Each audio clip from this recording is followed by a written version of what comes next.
How to download free PDF Reader for Windows. What's up everybody? Today I'm going to show you guys how you can easily download any kind of free PDF Reader on your Windows device. So let's just jump right in.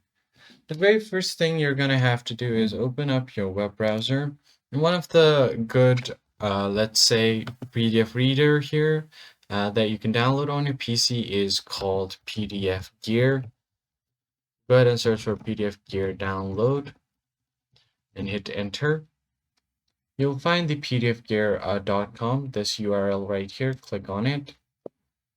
Now, once you do that, you'll get the free download option right here. Click on this.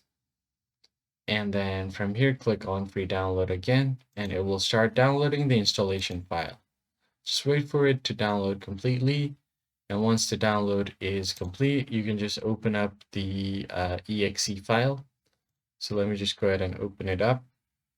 And the Windows security will ask you for your permission to download the application. Once you have done that, it will open up this setup. So click on OK, select your language, click on Next. Now this is the setup wizard. Click on I accept the agreements after you've read through all of this, and then tap Next.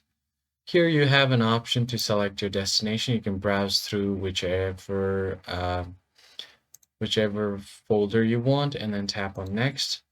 And once you are done, tap Next again, and then click on Next, and it will start downloading. So click on Install, and you should be able to use this as a free PDF reader on your PC. That's pretty much it, guys. I hope this tutorial was helpful. I'll see you guys on the next one.